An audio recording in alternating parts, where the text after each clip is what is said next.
Buckle up, Spice Junkies. In Episode 3 of Dune Prophecy, the Harkonnen sisters bring more drama than a sandworm at an all-you-can-eat buffet.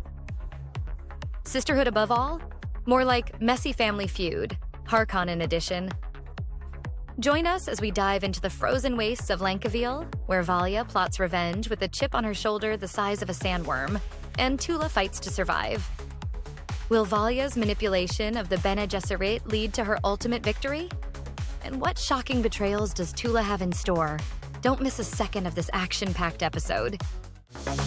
In the shadows of the dunes, secrets whisper to the moon, sands of time that never rest. Raven's voice puts us to the test. Desert echoes where we tread, prophecies that spin our head, mysteries wrapped in the night. Raven leads us to the light. Raven, which words call we hear, guides us through this world unclear. In the veil of shifting sand, she reveals the hidden land.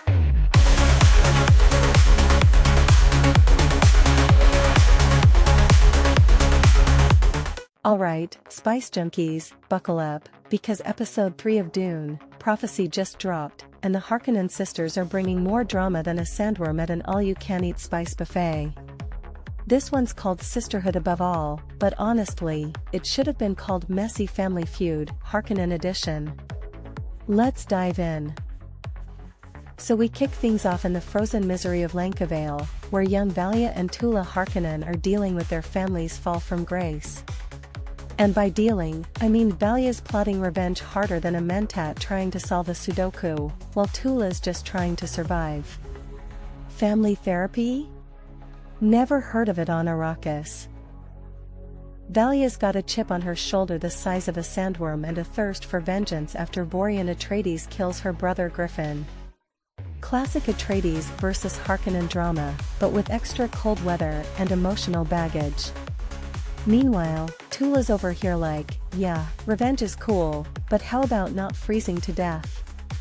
Priorities, people. Flash forward to the Sisterhood, where Valia is torn between joining the Bene Gesserit and hunting down the Atreides. Spoiler alert, she chooses both. Because why settle for just one path when you can manipulate an entire secret society and exact revenge? She's out here learning the voice with such intensity, I half expected her to shout, "Alexa, destroy all Atreides."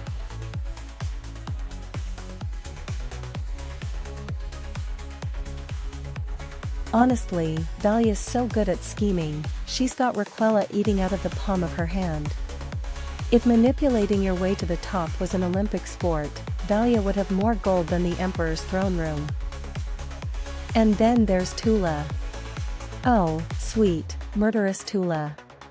She infiltrates House Atreides under a fake identity, seduces poor Ori Atreides, and just when you think, hey, maybe this won't end in bloodshed, bam. She massacres his entire family. Honestly, even the Bene Gesserit were probably watching like, whoa, girl, that's a bit much. And is that poison needle the precursor to a Gom Jabbar? This is the moment where you realize Tula isn't just here for survival, she's here to win. Betrayal? Check. Revenge? Double check. A complete lack of chill? Triple check. In the present, Valia's licking her wounds after getting humiliated by Desmond Hart. But don't count her out yet. She's plotting her next move to regain control of House Carino, because if there's one thing we know about Valia, it's that she doesn't take an L without turning it into a power play. Alright, Worm Riders, before we dive deeper into the dunes, let me hit you with a shameless, but totally worth it, plug. If you're as obsessed with Dune as I am, you need to check out the epic merch over at cinetechfandom.shop. We've got shirts inspired by the sands of Arrakis, the power of Shai Hulud, and the scheming genius of the Bene Gesserit. Want to show off your love for sandworms or channel your inner Harkonnen? We've got you covered, literally. Head over there Grab some spice-worthy gear and rep the Imperium in style. Trust me, you'll look so good even a sandworm might stop and stare. In the shadows of the dunes, secrets whisper to the moon. Sands of time that never rest. Raven's voice puts us to the test. Desert echoes where we tread. Prophecies that spin our head.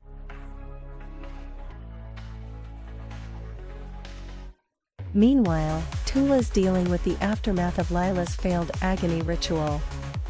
And by dealing with it, I mean breaking every rule in the Sisterhood's handbook. She's using forbidden thinking machine tech to bring Lila back from the brink of death, proving that Sisterhood above all apparently includes breaking sacred laws and dabbling in taboo tech. Bold move, Tula. Bold move. Let's talk about the genetic matrix for a second. Dahlia stumbles upon this little gem, which is basically a high-tech family tree on steroids. It's like finding out your ancestry results, but with extra manipulation potential. Dahlia's like, how can I use this to destroy my enemies and rise to power? Oh, I'll figure it out. And of course, the episode ends with Dahlia reconnecting with her family, now led by Harrow Harkonnen, who's about as inspiring as a wet sock. But don't worry, Dahlia's got plans for that too. Meanwhile, Tula's over here pushing the boundaries of technology and morality, proving once again that the Harkonnens are the drama.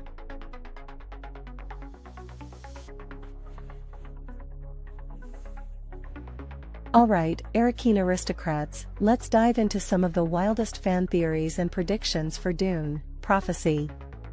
The digital sands of the web are buzzing with ideas, so let's see which of these spice-fueled fever dreams might actually come true.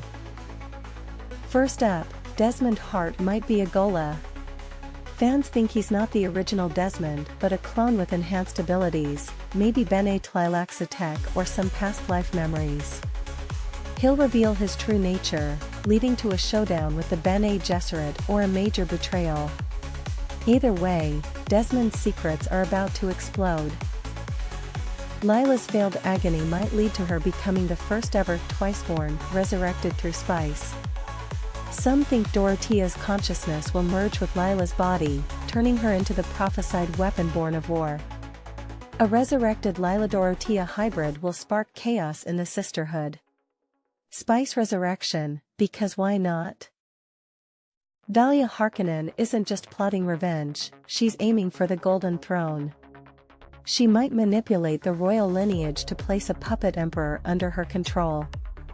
A coup or marriage alliance could put Dahlia at the heart of imperial power, setting the stage for a Bene Gesserit versus Imperium clash. Here's a wild one, Desmond might be a human sandworm hybrid or Shai-Hilad's secret agent. Maybe he's connected to the sandworms and will ensure Arrakis stays a desert. I'm calling it now, Desmond will ride or communicate with a sandworm, Paul Atreides style, in an epic, legendary moment. Yes, please. And lastly, time manipulation. Not literal time travel, but prescience or genetic memory influencing events across centuries. We'll probably see visions where characters interact with their past or future actions, tying into the larger Dune saga. Mind-bending, as always. So there you have it, Golas, resurrection, sandworm hybrids, and imperial coups. Which theory do you think will come true? Drop your predictions in the comments, and let's see who's got the sharpest prescient vision. Until next time, stay spicy, my friends.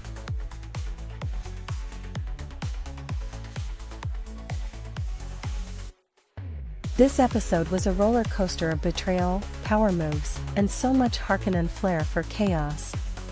Honestly, the Atreides don't stand a chance with these two on the board. So, what did you think of episode 3? Is Dahlia a genius or just plain terrifying? And is Tula the most cold-blooded Harkonnen yet? Drop your thoughts below, and let's hash it out in the comments. Until next time, stay spicy, my friends. In the shadows.